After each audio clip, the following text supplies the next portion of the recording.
Welcome to Moving Through and Beyond, a podcast dedicated to sharing inspired journeys of redefining life, vision, and purpose after immense hardship and grief. My goal with this podcast is to give you hope and to let my guest journeys inspire you to make the choice to keep looking up. I'm your host, Carey Conley. Hi, everyone. Welcome to the Moving Through and Beyond podcast. I'm your host, Carey Conley. And with me today is the fabulous one and only Diva Danielle Williams. I love that intro. Only you can pull off the diva thing, right? Right? I love so, that. Yeah.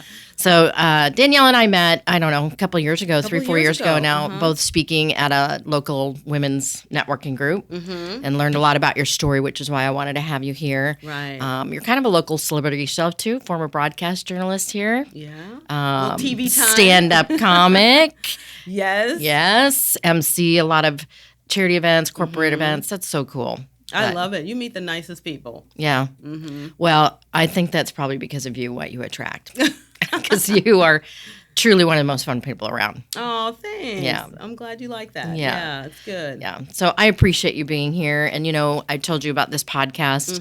And my purpose here is to help people come on and share whatever struggles they've been through in life. Because so many people right now, as you and I have talked about, are really struggling. Oh, yeah. And not feeling like they can resonate with other people, especially if they see them really successful and got it all going on. Absolutely. And I like to bring people in like you to talk more about, but here's what you really need to know and here's how I got through it, right? So I would love for you to just kind of share a little bit about your background. Well, my background, like you said, former broadcast journalist, done some comedy here in the Valley and in other places out of state. But my background really consists of me immersing myself in the community. I love being in the community. And I've done this for years with volunteering, helping out nonprofits. And when I worked in television, that was sort of like my niche and passion. How can I get these nonprofits on TV? Because I really feel they're the backbone of the community and they're the ones doing the work. So I was always trying to navigate and figure out, well, how can I get them on TV? So that's a little bit about who I am. I've always been someone who took care of myself physically. I love working out, always hiking Camelback Mountain. People would always make comments about me hiking Camelback. I'm like, you're crazy. Being out in the community, you know, walking, you know, the canals or riding my bike or going to the gym. But that's just sort of how I live my life because I always like to feel good. And when you get those endorphins going, you just feel like there's nothing you can't accomplish. And it just sets the tone for your day. So that's sort of like what I've done and who I am, this outgoing, energetic, easy breezy person who, loves the community, loves doing different things creatively, and just loves really creating things for myself and not thinking that there's any limitations. Although sometimes I'll wonder, can I really do it? But then you just sort of jump in without thinking about it. And 9 times out of 10, it always works out. If it didn't, you tried. Because this podcast is new for me. I know, It's and congratulations. Thank you. It's something I've been thinking about doing for, 5 years. But I just finally decided this was the year that I just needed to jump in and just do it and figure it out. With all your experience and the conversations you've had with so many different people, why not do a podcast? But then like you said, it's the fear of the unknown and will this be good? There's so many podcasts out there. Who's going to listen to this? So you have all of that. Yeah. That's why I have this amazing team. So you do. And it looks fantastic. I love it. Yeah. Well, share a little bit about what some of the things are that you've been through. I know that right now you are moving through cancer experience. So I would love for you to talk about that because you've been so inspiring through the whole journey, watching you handle this. Well, it's so funny because you never set out a lot of times to do what you do. A lot of times you're physically going through the motions of preparing yourself for something greater. At least you are striving for that down the road because we're all working towards something, hopefully. Yes. But I never, because I've always been someone who's worked out, taken care of myself, I never had any serious illnesses. No broken bones, no braces, none of that. So for me to be working out, taking care of myself, and all of this happened in 2018, then slowly my body starts losing weight. And in my mind, I'm wrapping my head around the fact for the first time in my life, because I've always worked out and I've just been thick and toned, I'm actually getting skinny. And I was loving every moment of it. And I was so excited because I was going to be going to Miami in the summer of 2018. And my goal was just wear a bikini. Mm-hmm. So did that, felt really great, came back in June. Then my body started changing. I started losing the weight, not feeling all that great, but I kept working out. Then my back started hurting. Then the pain intensified and increased over the few months, and I dropped a lot of weight. Then in November, right before November, my doctor said, "What is going on with you?" And I said, "I have no idea." And so he says, "Well, since your back has been hurting you, why don't we do an MRI on your spine to see what's going on?" So they did that. And literally the day before Thanksgiving, November 21st, my doctor told me news that seemed like it came out of left field because it did, because I was healthy. Yeah. I was diagnosed with stage 4 lung cancer as a non-smoker. It spread to my spine, my pelvis, and my shoulder. It was all in my bones. Wow. I was 94 pounds. Ridiculous. But it was the day before Thanksgiving. Most people hear that and they're like, well, what did you have to be thankful for? So I wrapped my head around it, told myself after a few days of, sharing it with family, crying, just trying to come to grasp with it. I just had a moment where, as skinny and frail as I was, I literally looked at myself in the mirror. And I'm the type of person that, you have to give yourself those moments to go through the feelings and emotions, but then you got to put in work. You got to change that negative into a positive, because the sun is going to rise and it's going to set and a new day is going to begin, and that's your opportunity to move forward. Right. So once I did that and I heard myself say, I have lung cancer. I have freaking stage 4 lung cancer. How in the world? I started mentally wrapping my head around it, and I said, well, I'm just going to kill my cancer with kindness. I love it when you say that. I'm going to wrap my arms around it. I'm going to embrace it. I'm going to find the humor in it.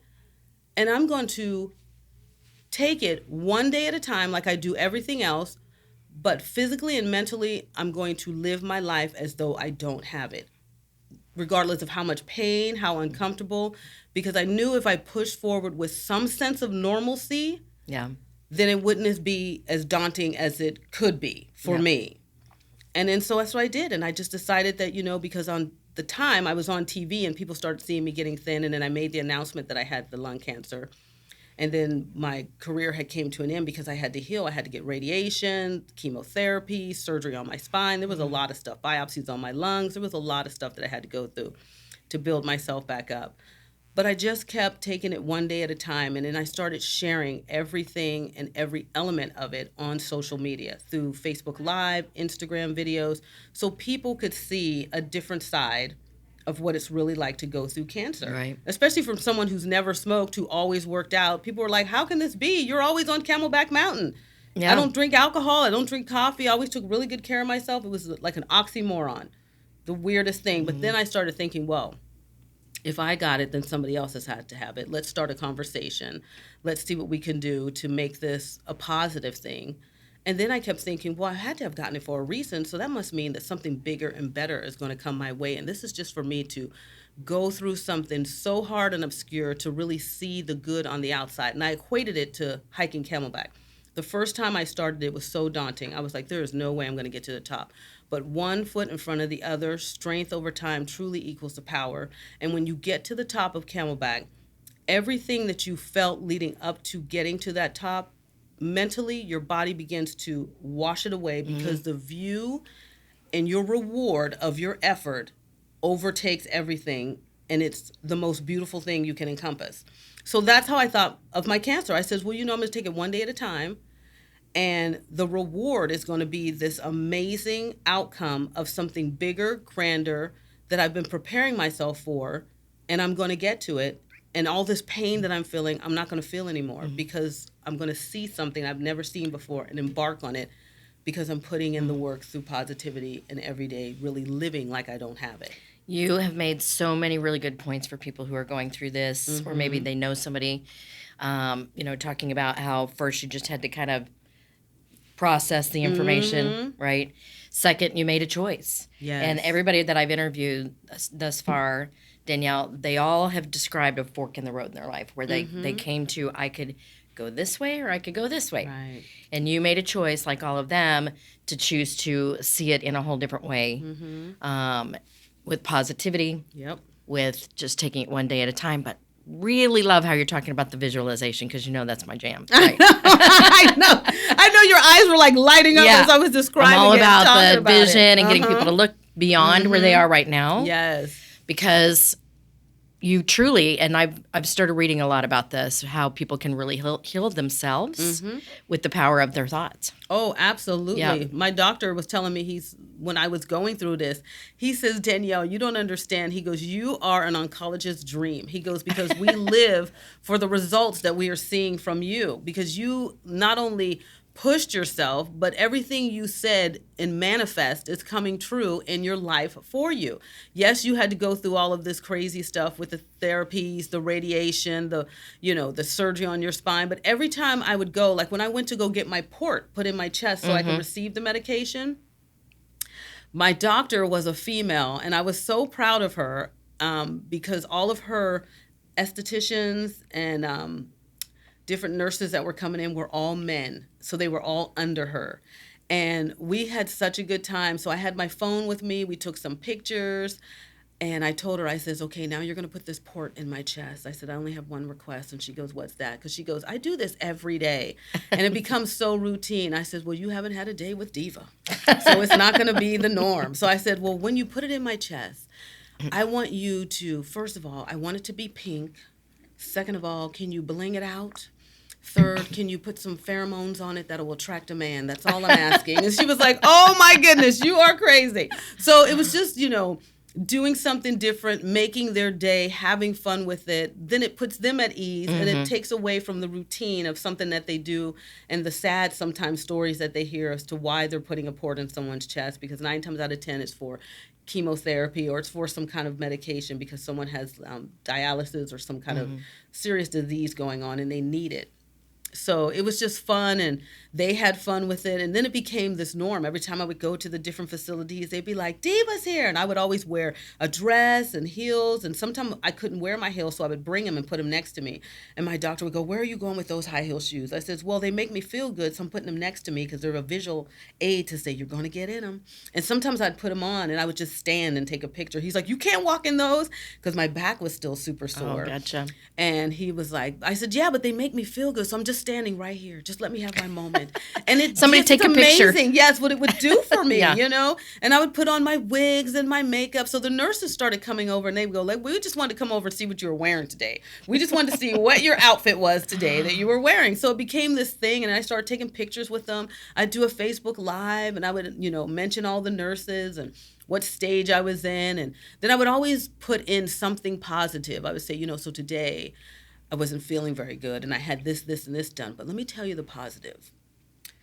I've been putting in the suggestion box that I really want a male nurse. Well, the first time since I've been coming here over a year, they finally got a male nurse, and he's cute. So he'll be coming over here, and I'll make sure to get him on camera. So I know you guys want to see him too. So I would always try to find something that was fun, that was entertaining, that was uplifting, because it didn't only help me. People started watching these videos and gravitating toward them. And then I started getting messages. Can you, talk to my aunt? She just found out she has cancer and she's devastated. Can you, can I share your video with, whoever, because they're going through it and they just don't have your perspective and outlook, and this might make their day.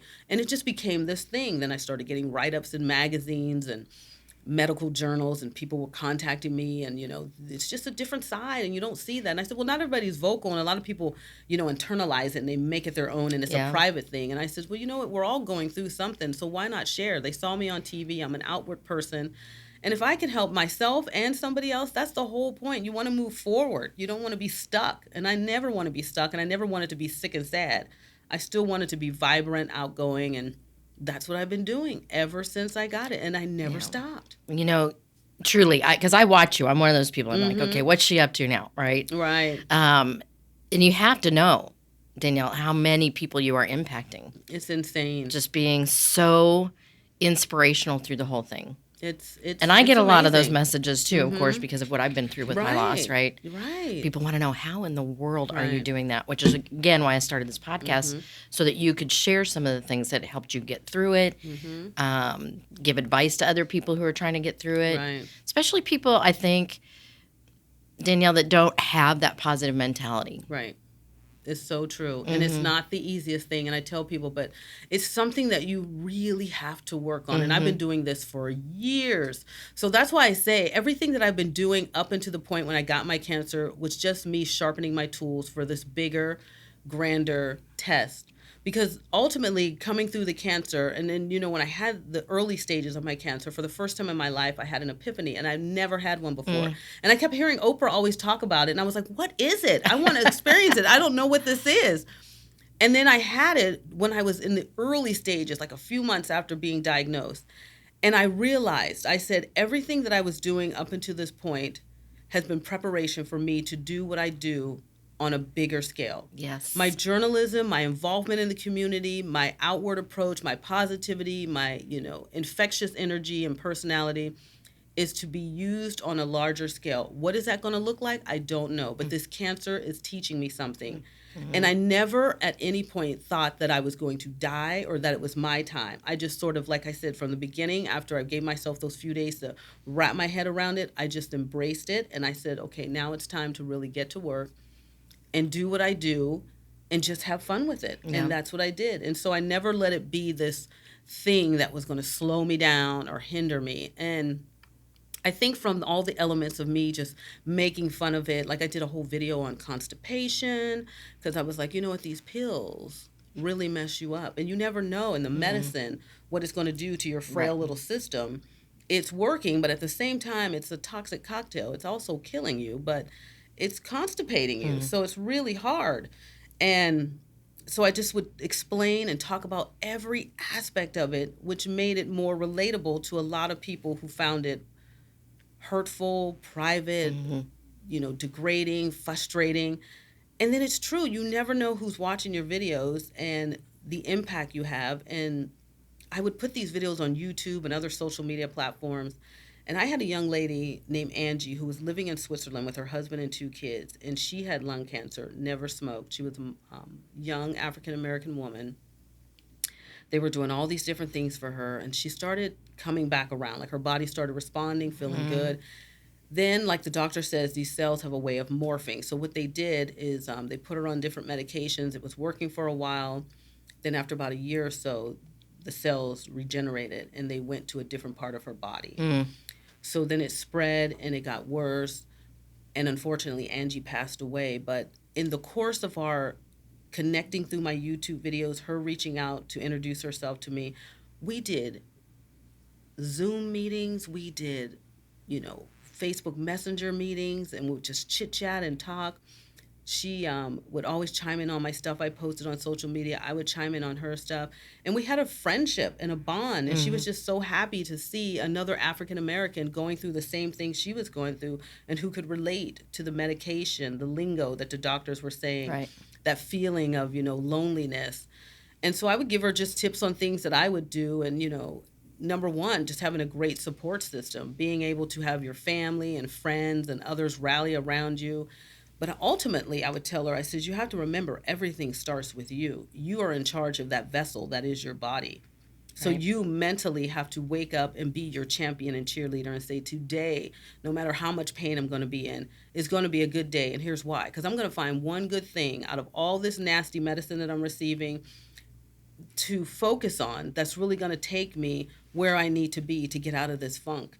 And I would tell her, I said, you have 2 beautiful children, you have a husband, so really wrap yourself around them and let them be your comfort, let them be your soft spot to where, it takes your mind to another place to where you don't focus on it. Because if you dwell on the pain intensifies. And then if you release it and let it go, your body will naturally do what it needs to do. It will let it out. Right. And you'll be free. This is such an important point you're bringing up here, too, Danielle, that everybody I've interviewed has collectively, without knowing it, has also said that you need a tribe of people. You need to be connecting to other people. Not so much people who are going through the same thing you're going through, but also people who have been on the other side. Right. Or are on the other side. They've been through it, and they can kind of help you maneuver through it. And I think so many times people just shut down because they think nobody will understand what I'm going through. How is this going to help me? But I love that you're talking about the tribe and also talking about, because I was going to ask you, there has to be days that you wake up and go, okay, sucks. Yeah. And what am I going to do to get myself out of it? Mm-hmm. And being real about that Yeah. and saying, you know what, I just tell myself I'm going to focus on one good thing today. Mm-hmm.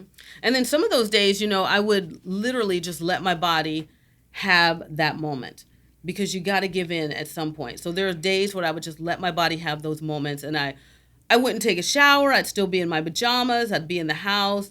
But then I would do different things. I found, coloring, because they have all these different coloring books. And they even have like adult coloring books, which I didn't even know was a thing until I got sick. Yeah. And I had all these colored pencils. And so sometimes I would just sit, put on some music, no TV, light some candles or incense, and I would just color and just be in my little space and give myself that time to just feel the feelings. Yes, and do nothing. And then there were times when I would say, well, you know what?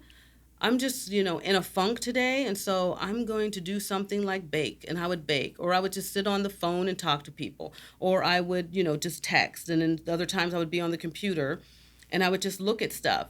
And sometimes I would look at pictures, and not knowingly, subconsciously, those were motivating forces, because I would look at how my body looked before, and subconsciously I would be telling myself, well, yeah, I'm going to get there. Today might not be the day because I'm not feeling it, but I am going to get there. Mm-hmm. So, you have to always find something. And then there's days, you just need to sleep. You just need to lay around. You don't have to have any explanation. You just need to give into your feelings and emotions. But as soon as that evening is done and that sun begins to rise, it's a new day. So you got to snap out of it and you got to move forward. You can't wallow and give yourself, too much time, because then you fall into a funk and you don't want to do that. Yeah, you don't want to do that. What resources do you turn to? Do you listen to podcasts? Do you read books? That is so funny, because I have a lot of people that do. They'll listen to podcasts, or people binge watch different shows. Mm-hmm. For me, I'm a very creative person, so I like to do things and get out and about. So I'm always trying to figure out ways to create different things. And so once I started wrapping my head around the possibility of expanding on being an entrepreneur, I really threw myself into it and started thinking, what does that look like for me? What can I offer under this umbrella that I, created through my cancer journey, and do what I really love? And the number one thing is I still want to be a part of the community. So what I did was I focused on the nonprofits, because they were my passion.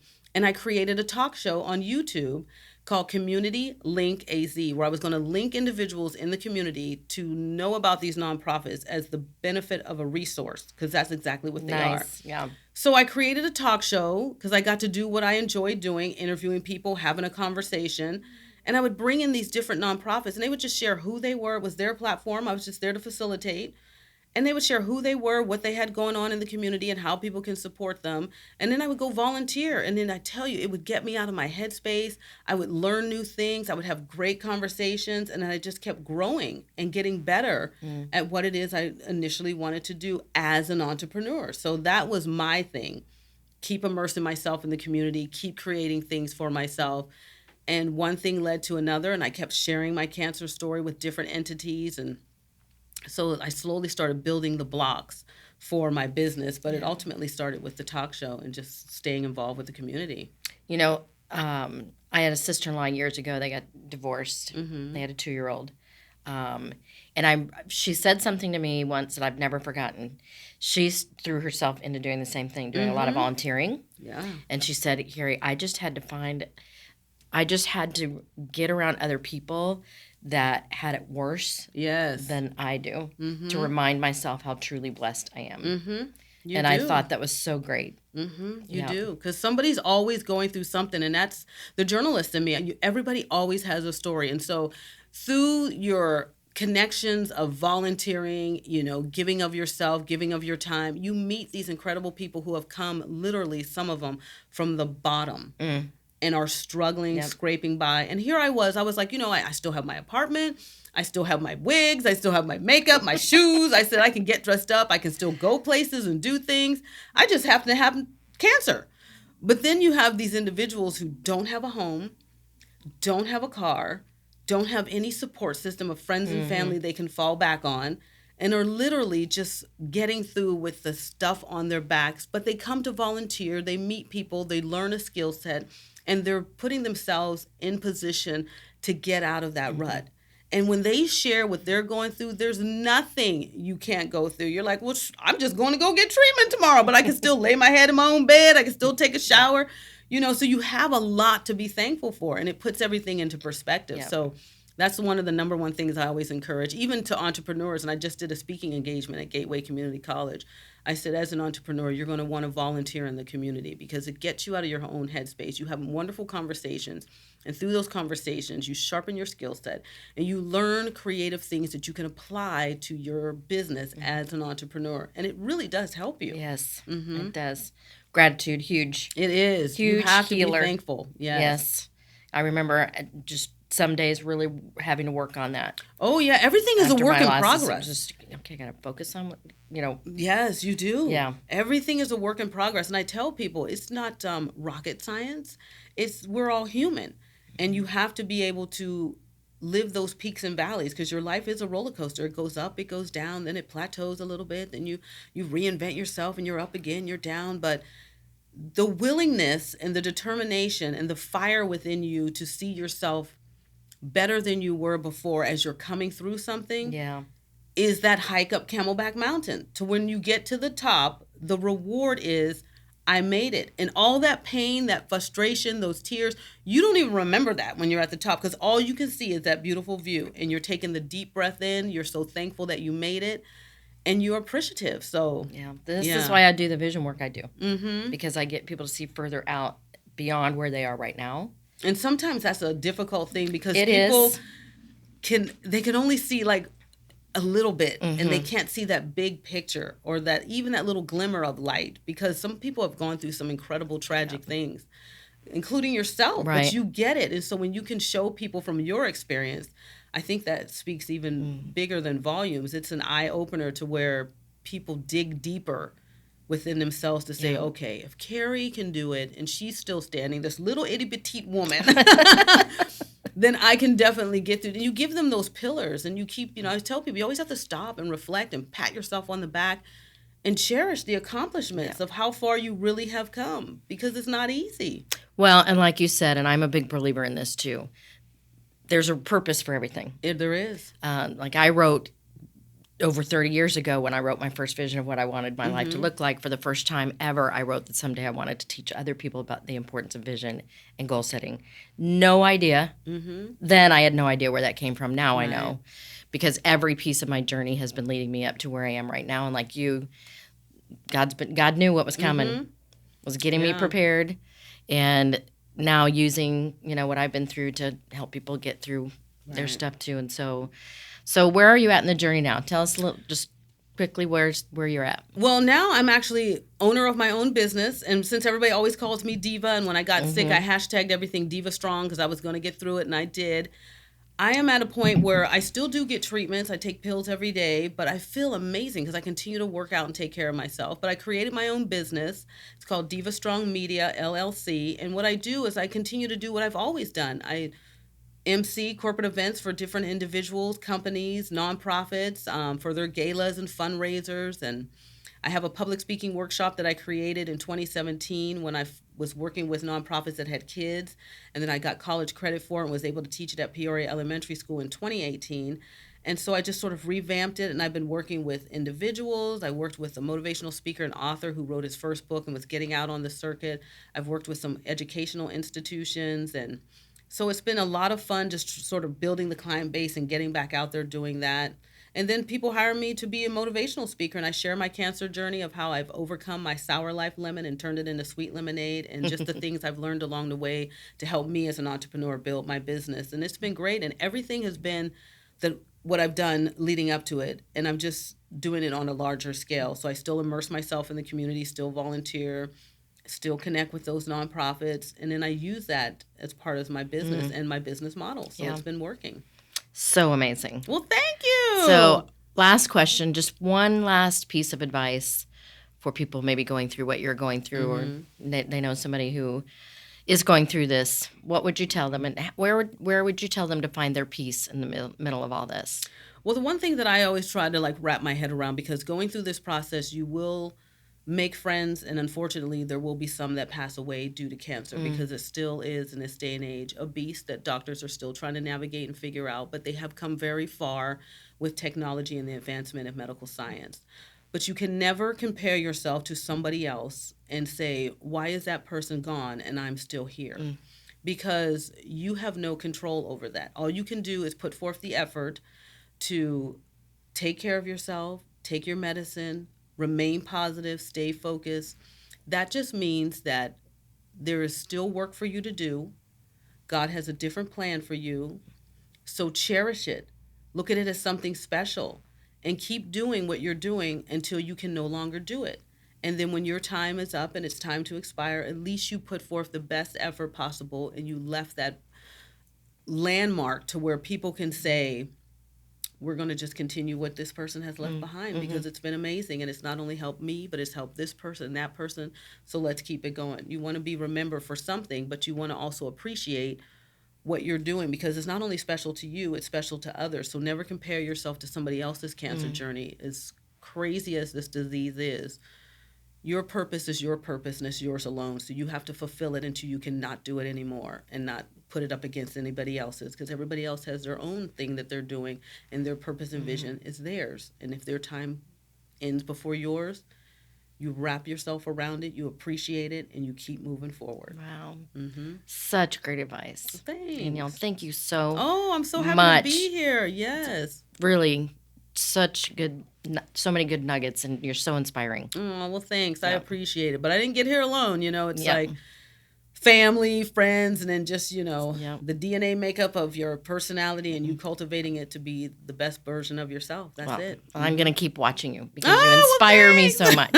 So, well, hopefully you'll watch me next and I'll have a man on my arm. Yeah. Maybe we can have a man on my arm. Okay, that's where the journey goes next. Well, thank you. I appreciate welcome. you. Thanks for having me. Yeah, it's so great. Thanks for listening, everybody, to the Moving Through and Beyond podcast. I'm your host, Carey Conley, and I'm here to remind you to keep looking up. If you found this episode inspiring or helpful, please share it with a friend or a family member. In order to be successful on this mission, I can't do it alone.